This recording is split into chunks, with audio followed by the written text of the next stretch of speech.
사람이 일생을 사는 동안 고난은 예고 없이 찾아옵니다. 그리고 그 고난도 한두 번이 아닙니다. 그렇다고 그 고난을 자주 경험한다고 해서 고난이 또 익숙해지지도 않습니다. 그래서 그것이 고난입니다. 이 고난은 누구도 원치 않습니다. 말은 청년 때 고생은 사서 한다고 하는데 아무리 고생이 삶의 경험이 되고 유익이 된다고 하더라도 고생을 사서 할 사람은 한 사람도 없습니다. 또 시편 119편 71절을 읽어보면은 고난은 유익이라고 말씀하지만은 아무리 유익이라 하더라도 고난을 즐거워할 사람은 없습니다. 그래서 어떤 고난이라도 고난이 내 삶 가운데 오는 것을 원하지 않습니다. 그런데 그 고난을 내가 원하지 않더라도 온다는 게 이게 큰 문제가 되는 거죠. 그렇다면 이 고난을 우리가 어떻게 해야 할까요? 피하지 못하면 즐기라는 말이 있습니다. 세상에는 피하지 못하는 것들은 많습니다. 남자가 되면 군대 가는 것을 피할 수 없죠. 그런데 군대 대신 요즘에는 또 다른 것으로 대체하는 일들도 있습니다. 또 여자가 피할 수 없는 게 있죠. 시집을 또 가야 되고 또 아이를 낳는 것도 피할 수 없는 겁니다. 그러나 지금은 자신의 선택에 달려 있습니다. 요즘 결혼 않는 그 여성들이 참 많더라고요. 그만큼 이제는 피할 수 있는 일들이 많이 있습니다. 그런데 인간이라면은 그 누구도 세상에서 사는 동안 피할 수 없는 것이 있습니다. 바로 고난입니다. 고난은 아무리 잘 나가는 사람도 피해가지 않습니다. 금수저도 피해가지가 않습니다. 그러면 고난을 피할 수 없다면 말 그대로 즐기면 될까요? 아닙니다. 또 고난을 즐길 수 있는 것은 아닙니다. 고난을 즐기려고 해도 즐겨지지가 않습니다. 어쩔 수 없이 고난은 견딜 수밖에 없습니다. 고난은 피할 수 없이 갑자기 당해야만 하는 것인데 당해야 하는 것이라고 해서 아무리 유익이 없는 것은 아닙니다. 고난을 당하는 것이지만 그 고난을 어떻게 받느냐에 따라서 유익이 될 수도 있고 또 고통이 될 수도 있습니다. 사람이 이 세상에 사는 동안 고난은 셀 수 없이 많습니다. 이유도 원인도 알 수 없는 그런 고난이 많습니다. 또 언제 이 고난이 끝날지 알 수 없는 고난도 참 많습니다. 아무것도 아닌 고난 같은데 또 심리적으로 너무 힘든 고난도 많습니다.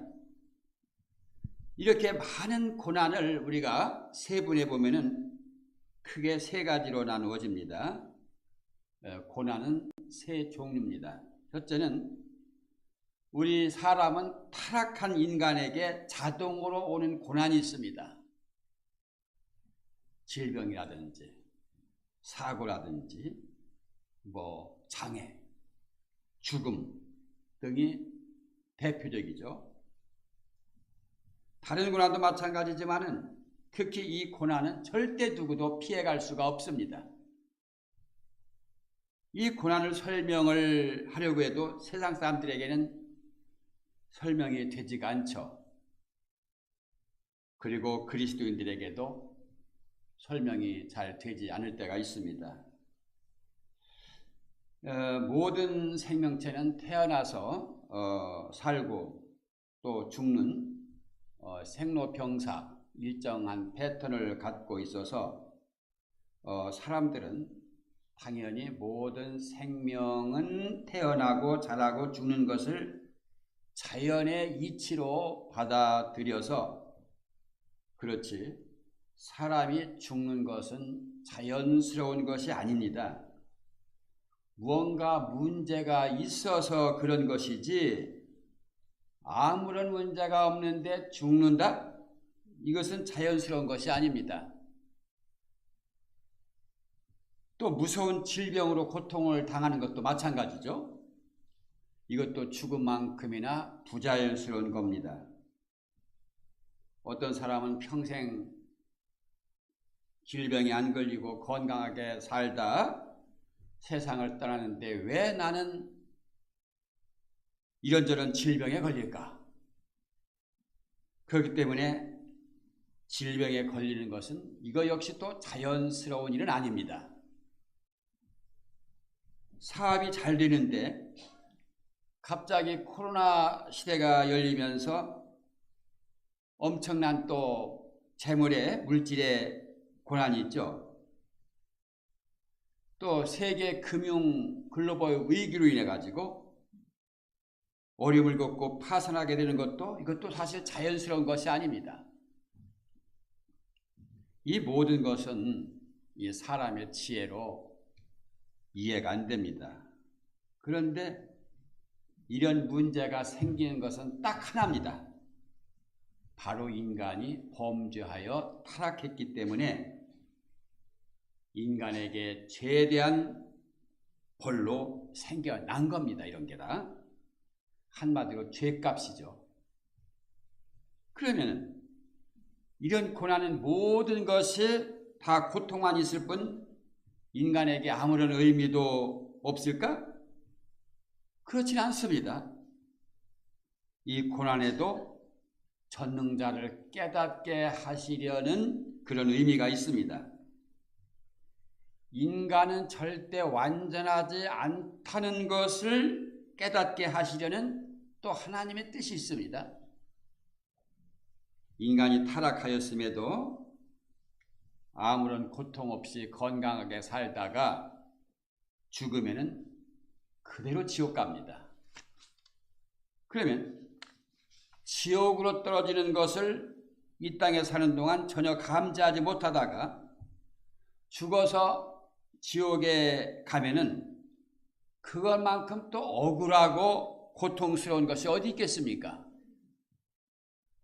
그래서 그 질병과 고난 때문에 사람들은 괴로워하면서 인간의 한계를 느끼고 절대자 하나님을 찾게 되는 겁니다. 실제로 고통 중에서 신을 찾다가 하나님께 돌아온 사람들이 굉장히 많습니다. 그런 거 보면 그런 사람들에게는 그 고통이 하나님을 찾게 된 연유죠.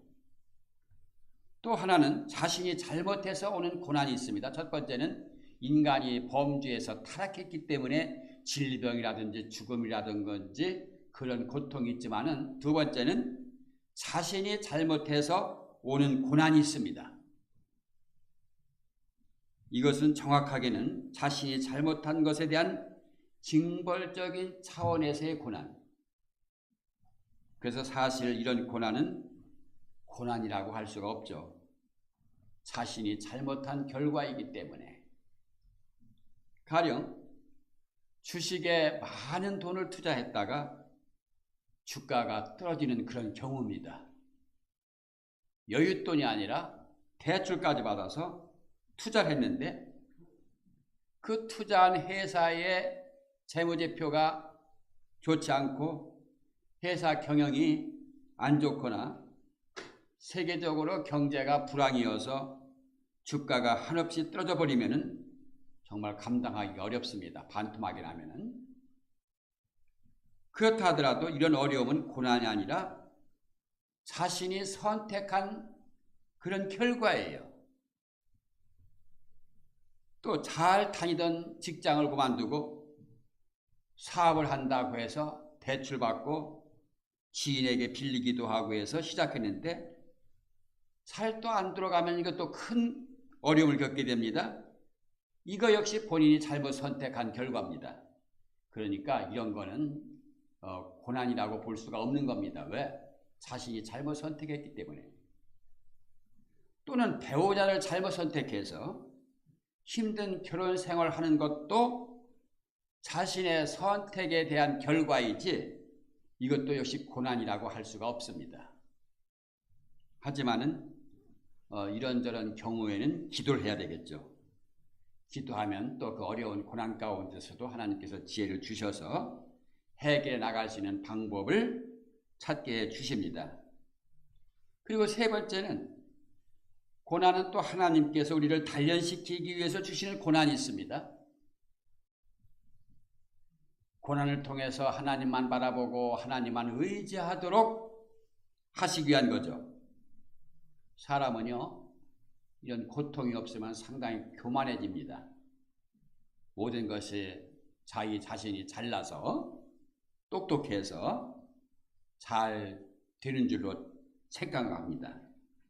그런데 그런 사람도 고난을 당하면은 굉장히 사람이 겸손해집니다. 누군가에게 머리를 조아리고 도움을 요청합니다. 그런데 우리 그리스도인들은 어려움을 당할 때 하나님을 바라봐야 됩니다. 하나님을 의지하지 않고 교만하고 하나님을 불신할 때 하나님을 바라보게 하고 믿음을 갖기 위해서 하나님께서는 또 고난을 주십니다.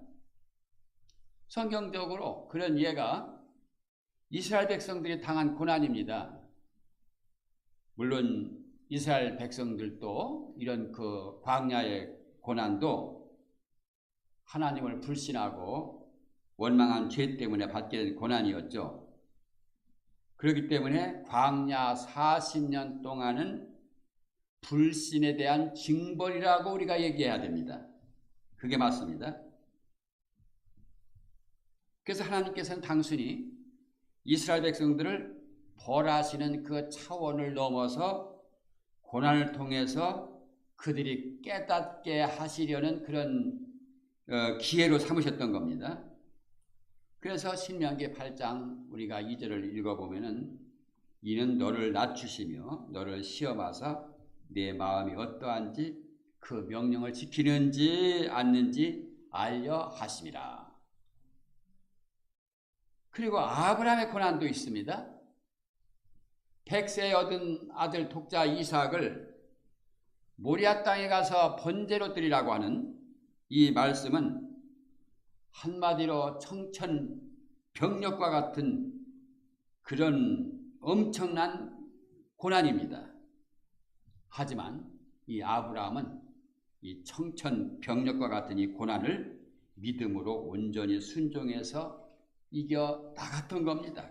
그 결과 아브라함은 그 고난을 통해서 자신이 하나님을 얼마나 경외하는지 인정받게 되는 계기가 됩니다. 또 고난을 하나님께 인정받는 것뿐만이 아니고 자신도 이삭을 통한 복을 확신하게 되었습니다. 이삭을 통해서 자손이 번성할 것이고 이삭을 통해서 복을 받을 것을 확신하게 되는 계기가 되었습니다. 이런 고난이 저와 여러분 이런 모든 믿는 사람들에게 분명히 있습니다. 하나님을 의지하지 않고 세상을 의지하고 세상 자신의 지혜와 기술을 의지할 때 자신의 잘못된 그런 사실을 깨닫고 하나님을 의지하도록 어려움을 주십니다. 그런데 그 어려움을 당해도 사람들은 참 미련한 게요. 그래도 하나님 앞에 돌아서질 않아요. 참 보면 우리 인간이 그렇게 무지합니다.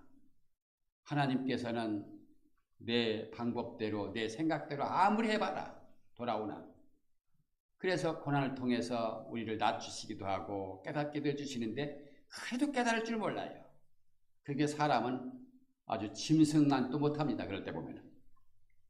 그래서 이 사실을 오늘 본문에서도 바울 사도도 그렇게 말씀하고 있습니다. 형제들아, 우리가 아시아에서 당한 환난을 너희가 모르기를 원하지 아니하노니 힘에 겹도록 심한 고난을 당하여 살 소망까지 끊어지고 우리는 우리 자신이 사형 선고를 받은 줄 알았으니 이는 우리로 자기를 의지하지 말고 오직 죽은 자를 다시 살리시는 하나님만 의지하게 하심이라. 어려움을 당할 때 어떻게 하라고요? 하나님만 의지하라는 겁니다. 그러니까 하나님이 이렇게 택한 백성들, 그래도 아직까지 하나님께서 사랑하시기 때문에 그를 깨닫게 하셔서 돌아오게 하시기 위해서 고난을 주신다 이 말이에요. 그런데 그런 고난도 없으면 어떻게 될까요? 전혀 돌아오지 않겠죠. 그런데 이 고난은, 이런 고난은 믿음 생활을 제대로 하지 않을 때 만나는 고난이 아닙니다. 믿음 생활 잘 하는 사람들에게도 이런 고난이 옵니다. 바울 보세요.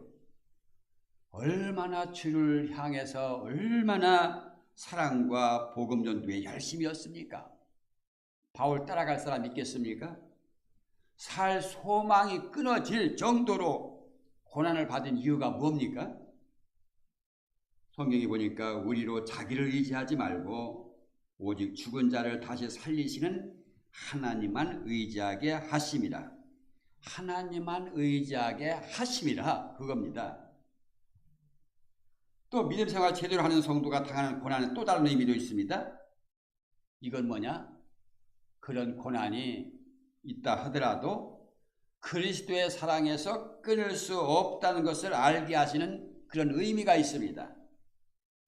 그래서 사도 바울은 로마서 8장 38, 39절에서 내가 확신하노니 사망이나 생명이나 천사들이나 권세자들이나 현재 일이나 장래일이나 능력이나 높음이나 깊음이나 다른 어떤 피조물이라도 우리를 우리 주 그리스도 예수 안에 있는 하나님의 사랑에서 끊을 수 없으리라고 하였습니다.